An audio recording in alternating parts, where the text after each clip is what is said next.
E quem vai falar desse assunto que chamei por último é a Janaína Camelo, que já está ao vivo conosco lá em Brasília. O que saiu ou deve sair dessa reunião, hein? Janaína, conta aí, bem-vinda.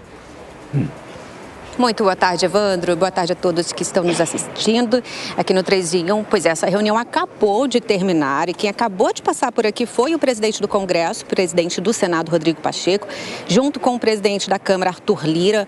Os dois não pararam para falar com a imprensa, mas disseram que vão se pronunciar. No caso, o presidente do Senado, Rodrigo Pacheco, ele vai se pronunciar assim que uma nota conjunta for publicada. Daqui a um pouquinho, em instantes, ela vai ser publicada entre todos os poderes aí, assinada pelos presidentes aí dos três poderes, sobre essa questão das emendas parlamentares. Evandro, essa reunião ela começou por volta de meio-dia e ela só terminou agora, então foram quase 4 horas de reunião, né? E daqui a um pouquinho a gente vai ficar sabendo aí o resultado desse encontro. Então, quem esteve presente aí, todos os ministros aqui do Supremo, porque essa reunião ela foi convocada pelo presidente da Corte, o ministro Luiz Roberto Barroso, representando o governo federal ali, o advogado-geral da União e também o ministro da Casa Civil, Rui Costa, e do lado do Congresso, né, o presidente do Senado, Rodrigo Pacheco, e o presidente da Câmara, Arthur Lira. Então, a ideia é realmente essa, é um consenso sobre as emendas parlamentares, porque foi essa a razão, a necessidade de um consenso que os ministros colocaram, justificaram nos seus votos naquele julgamento da última sexta-feira, que manteve a decisão do ministro Flávio Dino de suspender emendas parlamentares, né? Então, só lembrando, Flávio Dino condicionou o pagamento de emendas parlamentares, emendas impositivas, ao atendimento de critérios de transparência e de rastreabilidade aí dessas emendas, né? Como, por exemplo, as emendas PIX, né, onde o parlamentar ele não precisa ali indicar, formalizar qual o projeto, a obra, para onde esse dinheiro vai ser destinado, né? Somente ele cai ali direto na conta das prefeituras ali dos seus redutos eleitorais. Então, as emendas impositivas, elas são de pagamento obrigatório pelo governo federal, só lembrando. Então, além das emendas PIX, tem também as emendas de finalidade definida e também as emendas de bancada também. Aqui a gente está vendo uma movimentação, Evandro, porque daqui a um pouquinho pode ser que o presidente do Supremo fale aqui. Se ele falar, a gente vai registrar tudo por aqui. Então, entre as negociações na mesa, só para finalizar, estão aí, no caso das emendas PIX, a sugestão, uma proposta para que os parlamentares eles possam indicar projetos do PAC, do Programa de Aceleração de Crescimento, que é do governo federal, para que haja uma transparência maior nesse caso. Mas essa proposta ela tem tido uma certa resistência no Congresso, porque, de fato, não seria uma vantagem para os parlamentares, né? Evandro, é com você. Janaína, vai montando aí o esquema. Se alguma autoridade falar, a gente volta contigo. Vou te liberar para que você e sua equipe possam fazer isso. Obrigado. Enquanto isso, vou discutindo aqui com os nossos amigos que já estão no estúdio e também o Zé Maria Trindade, que está lá em Brasília. Ô Zé, o que você acha que deve sair dessa reunião de hoje? O presidente da República, e a gente estava vendo que alguns auxiliares do Planalto disseram que não haveria uma proposta fechada sobre um projeto, um plano para as emendas. Mas há uma clara vontade, digamos assim, de todas as partes de chegar a um consenso, porque a gente está falando de dinheiro e dinheiro é de interesse de todos. Sim. Veja bem, a República parou. Nesta reunião aí estão representantes de todos os poderes. O presidente Lula não foi e mandou o ministro-chefe da Casa Civil, Rui Costa. Os ministros do Supremo Tribunal Federal e representantes presidentes da Câmara e Senado. Não está na mesa, Cine, por incrível que pareça, nenhum grande projeto nacional, uma tentativa de melhorar a vida das pessoas, nada. É o orçamento de cada parlamentar. É isso que está em jogo, esta é a discussão. Essas emendas parlamentares, elas foram anexadas aos parlamentares, aos deputados e senadores. Eles se consideram donos dessas emendas. É como se fosse um carro novo que eles compraram, é meu e pronto. Não é assim. Trata-se apenas de um método de gestão que aí a maioria já está achando que não vale. É uma gestão que dilapida patrimônio público, pulveriza a possibilidade de um governo federal fazer uma grande obra de infraestrutura, que é o bom gasto. E aí eu não estou falando do governo Lula, mas de qualquer governo que apareça daqui para frente. O governo é eleito com suas políticas sociais, suas propostas de campanha, que são aprovadas nas urnas. Ao Congresso cabe analisar o orçamento, que é feito pelo Executivo, aprovar e fiscalizar, não executar o orçamento. Então, esta reunião aí está discutindo o orçamento dos parlamentares. E eu sempre desconfiei, e continuo assim, de quando há um acordão aqui em Brasília. Os poderes não foram feitos para fazer um acordão, porque aí perde o povo.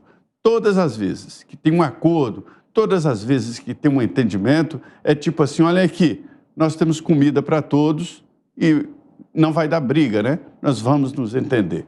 Aliás, essa é uma percepção que se tem, o porquê de tudo aqui em Brasília se resolve numa mesa de restaurante. A gente vai almoçar, é comum aqui, nós vamos almoçar, porque aí a gente resolve tudo.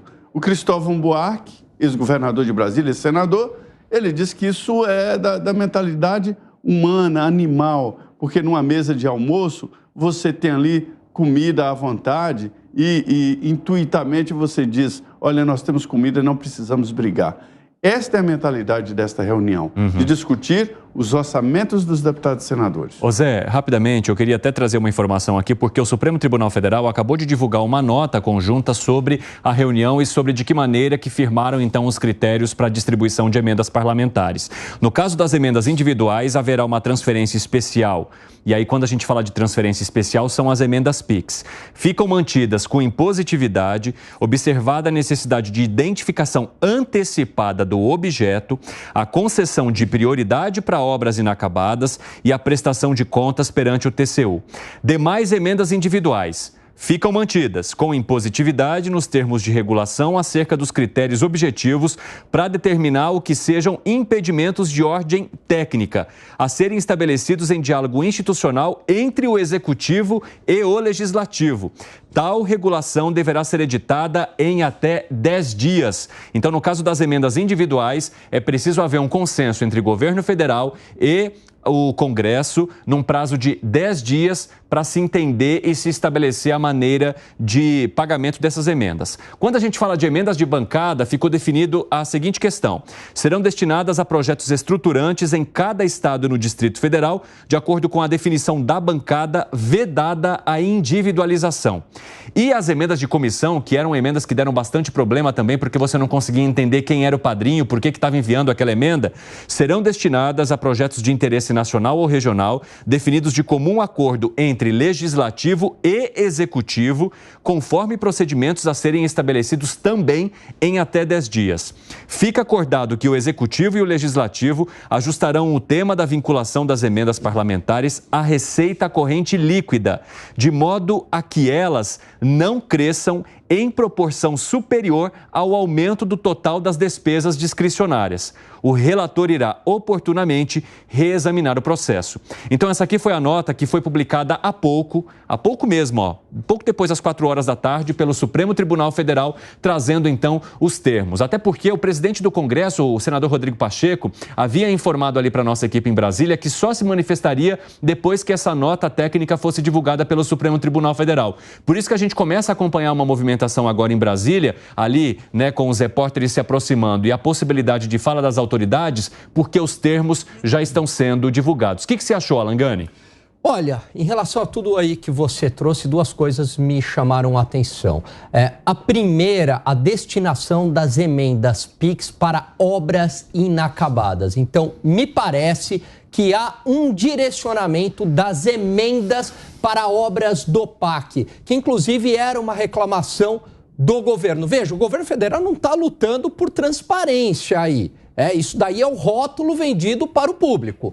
É uma briga por emendas. O governo federal quer emendas para si ou quer que as emendas que vão para o Congresso Nacional, de alguma maneira, vão para obras de investimento do governo federal. Então, em relação a isso que foi colocado como obrigatório, beneficia o governo, porque vão para obras inacabadas, e aí me parece que são obras do governo federal. A gente precisa de mais detalhes em relação a isso. Outro ponto que me chamou a atenção, Evandro, não pode subir mais do que a receita. Então isso foi um freio ao aumento das emendas. Vamos lembrar que houve um crescimento das emendas desde a gestão de Eduardo Cunha enquanto presidente da Câmara dos Deputados. Elas tornaram impositivas e de lá até hoje as emendas não pararam de crescer. Então isso colocou aí um certo freio no crescimento das emendas pelo Congresso Nacional.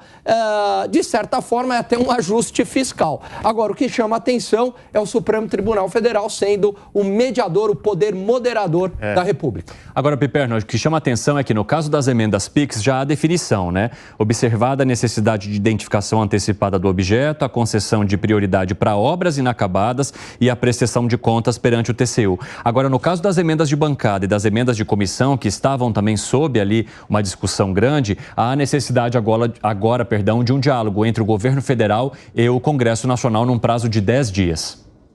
Eu queria dizer para você, Evandro, e Alan Gani, Zé Maria, nossa audiência, que se isso for de fato implementado, a gente vai passar a ter um mecanismo aqui no Brasil mais transformador, inclusive, do que a própria reforma tributária. Porque, veja, isso mexe profundamente não só com o varejo político, mas até mesmo com questões estruturantes. Né? Quando o presidente Lula assumiu, rapidamente fizeram levantamentos aí em veículos independentes e tal, apontando, por exemplo, mais de 8 mil obras inacabadas pelo país todo. O Alan até enfim, o Segré falou desse número algumas vezes. Enfim, lembrei do Alan porque ele cita o tópico obras inacabadas. E aí, só de escolas inacabadas, eu já repeti isso aqui, a exaustão, são 3.600 e pouco.